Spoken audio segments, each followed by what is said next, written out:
The United States was born in secrecy. The Constitutional Convention itself was held behind closed doors, locked windows. But in fact, especially when that first generation of conspirators passed from the scene, American public figures were amazingly indifferent, to the things that states would normally keep secret.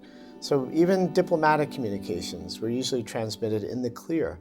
Other countries were routinely reading the communications among American diplomats. And American public officials either didn't know or they didn't care. And more than that, they also believed, and not only believed, but followed through on the idea that the people had to be empowered, to keep their government accountable. So the U.S. also was, among the countries of its day, was a country that invested quite a lot in public education, in subsidizing communications through the public's mail, and also respected the privacy of that mail more than other countries, in fact, more than any other country. So the U.S. as a state was surprisingly weak and amazingly transparent, and the American people, at least compared to other peoples of the day, really did have the power to hold that government accountable. It was with the beginning of total war, the era of total war, when, in 1915, 1916, when the United States was subject to systematic espionage and sabotage, that American leaders, and especially Woodrow Wilson, came to believe that the U.S.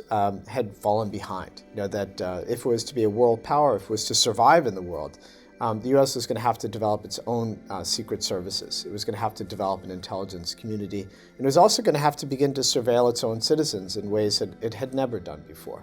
And the U.S. really reacted in typical American fashion. It overreacted.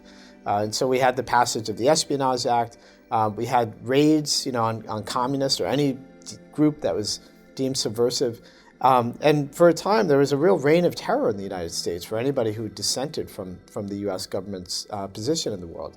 But during the interwar period, much of what had been built up was allowed to founder and decay, such that the U.S., even if it was still collecting secrets, was not even investing the money to protect those secrets and keep them organized in archives.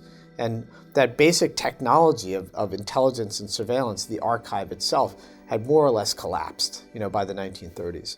And it was only with the coming of a Second World War that the U.S. once again and now permanently developed that kind of apparatus to collect intelligence and to keep those secrets, and increasingly to keep the secrets even from its own citizens. With the Cold War, it was no longer possible, to enlist every citizen, to insist that loose lips would sink ships.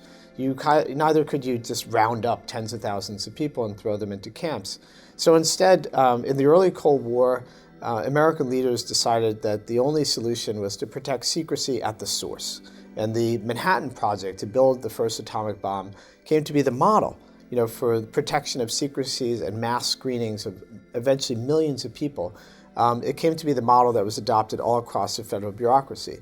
But by creating this kind of culture of secrecy, they made secrecy itself a currency. It was a currency of power by which officials, even relatively low-level officials, could gain and trade, information, trade it with one another in ways that even the president ultimately could not control, to the point that official secrecy itself grew out of control.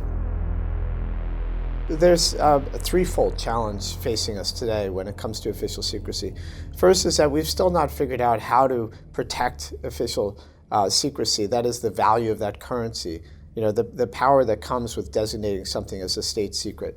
It's still the case that there's tremendous overclassification to the point that even those things that really do have to be protected, the secrets that really could do real harm, are being leaked and lost. And when I say lost, what I mean is that more and more we're coming to realize that the government itself, doesn't even know what to do with all the information, all the secrets that it's trying to protect.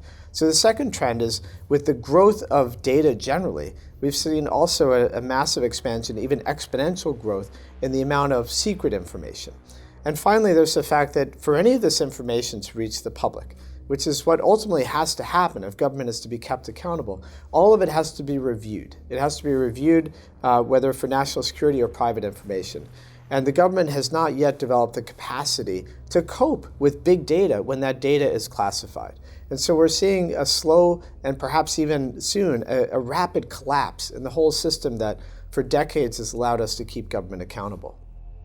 Well, there are solutions for this problem that coming from the private sector. So lawyers long ago, when they engaged in class action lawsuits, when they were dealing with literally millions of documents, realized that in dealing with that kind of data, you have to use data mining techniques. And so there's a field, e-discovery, that's grown up and become a multi-billion-dollar industry. And so we can begin to leverage that work and apply that work to the public interest, to begin using those techniques so that citizens, journalists can empower themselves to cope with this vast expansion in the official record, so they can begin to mine that information to discover things about their own government and begin to hold government accountable in a way that's not now possible without that kind of technology.